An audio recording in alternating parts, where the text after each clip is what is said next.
Meskipun HG Light Type gun cannon dari brand Leopard model masuk ke Indonesia terlebih dahulu, namun rumor kit KW dari HG Jiquax lebih dulu muncul, yang mana hanya selang beberapa bulan sejak rilisnya HG Jiquax Original Bandai. Dan pada awal tahun 2026 pun kit ini muncul kembali, yang mana dibuat oleh brand Shinrun Yuan model. Lalu, bagaimanakah dengan kualitas dari kit yang satu ini? Langsung saja kita bahas sebagai berikut. Memiliki bahan plastik yang lumayan keras, terutama plastiknya yang berwarna hitam dan putih, membuat proses rakitnya pun menjadi kurang menyenangkan, terlebih lagi membuat jari terasa sakit. Untuk hasilnya sendiri, meskipun bisa dibilang cukup solid, bahkan ketika digoyang-goyangkan seperti ini tidak terlihat ada join yang loose atau parts yang rontok, namun sayangnya, untuk bagian kepalanya ini sudah saya lem, serta loose di bagian kedua booster yang ada di backpacknya berikut ini. Desain serta siluetnya sendiri cukup unik, tidak terlihat seperti Gundam, lebih mendekati Evangelion, dengan proporsinya yang masih terlihat cakep. Memiliki kombinasi warna putih, biru, merah, kuning, dan hitam, serta separasi part yang lumayan akurat.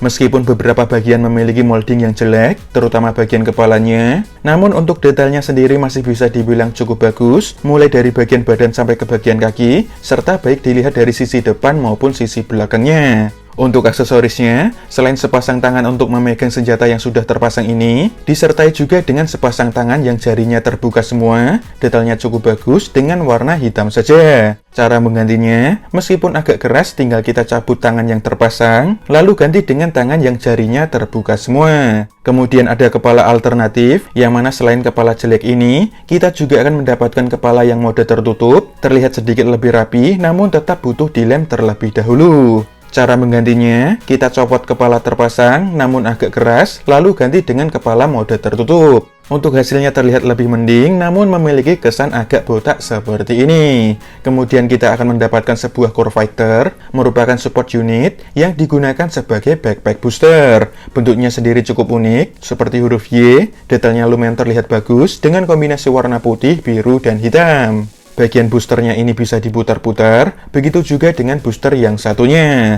Cara menggunakannya sebagai backpack, copot terlebih dahulu bagian ujungnya, lalu pasang ke punggungnya seperti berikut ini. Untuk senjatanya, yang pertama kita akan mendapatkan beam rifle, memiliki bentuk yang keren, detailnya lumayan bagus, dengan kombinasi warna hitam, putih, dan kuning. Kemudian cara menggunakannya adalah dengan metode sandwich seperti berikut. Lalu senjata yang kedua, kita akan mendapatkan Hithawk, sebuah kapak dengan bentuk yang lumayan keren, bagian bilahnya tidak begitu besar, detailnya lumayan bagus, serta memiliki warna hitam saja. Cara menggunakannya, tinggal kita colokkan saja ke tangan memegang senjata. Sayangnya, kapaknya ini sangat loose ketika dipegang. Kemudian senjata yang ketiga, kita akan mendapatkan sepasang beam saber handle, memiliki bentuk seperti huruf D, cukup unik, detailnya lumayan bagus, dengan warna putih saja, serta bisa kita simpan di bagian backsketnya seperti berikut ini. Disertai juga dengan dua buah beam effect, bentuknya cukup keren, memiliki warna clear hijau, dan berikut ini adalah cara pasangnya. Lalu cara menggunakannya adalah dengan metode sandwich seperti ini. Sedangkan senjata yang terakhir, kita akan mendapatkan sebuah shield, memiliki bentuk yang unik, terlihat seperti papan seluncur berukuran kecil, detailnya cukup bagus dengan warna hitam dan putih. Bagian konektornya bisa diputar 360 derajat, lalu cara menggunakannya tinggal kita pasang ke bagian pergelangan tangan kirinya. Tentu saja, kit ini disertai dengan foil stiker, isinya lumayan banyak, dan bagian mata saja yang saya pasang. Untuk hasilnya sendiri, sangat tidak membantu sama sekali karena kepalanya masih terlihat jelek. Ada juga selembar decal bertipe stiker yang isinya lumayan banyak dan semuanya berwarna merah. Untuk ukurannya, kit ini memiliki tinggi sekitar 13 cm sampai bagian kepala, dan berikut ini adalah perbandingan dengan HG Light Type gun cannon buatan brand Leopard model, serta entry grade RX-782 Gundam buatan Bandai. Di sini, terlihat bahwa Jiquax sedikit lebih pendek dari Light Type gun cannon, serta sedikit lebih tinggi dari RX-782 Gundam. Untuk artikulasinya, bagian kepala bisa mengangguk-angguk, kemudian lehernya bisa maju mundur,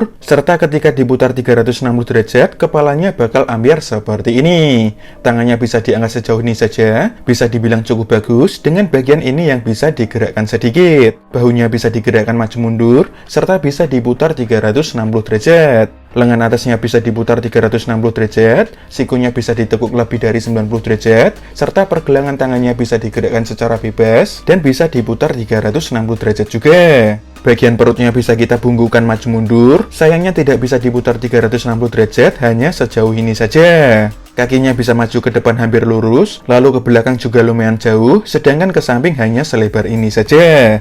Bagian pahanya bisa diputar-putar, serta lututnya bisa ditekuk hingga rapat. Pergelangan kakinya bisa digerakkan cukup bebas, serta bagian ujungnya bisa digerakkan naik turun seperti berikut ini. Untuk kesimpulannya, tentu saja kit ini sangat tidak layak untuk dibeli, dirakit, apalagi untuk dikoleksi. Memang tidak seharusnya berharap lebih pada kit bootleg, hanya saja kit ini lebih seperti Hongli ketimbang brand baru seperti JMS, XFS, atau Star Model. Bahan plastik dari kit ini lumayan keras, bahkan saat merakitnya bakal membuat jari terasa sakit. Dan sayangnya lagi, kualitas moldingnya lumayan jelek, bahkan kepalanya pun perlu dilem karena mudah ambyar. Meskipun begitu, kit ini masih cukup playable dan masih bisa melakukan berbagai macam pose. Hanya saja, saya tetap tidak bisa merekomendasikan kit ini, bahkan jika harganya di bawah 100.000 sekalipun. Namun, jika masih ingin membelinya, saran saya perlu menyiapkan lem atau Tamiya semen. Dan untuk video reviewnya kurang lebih seperti itu saja, kita akan ketemu lagi di video yang selanjutnya.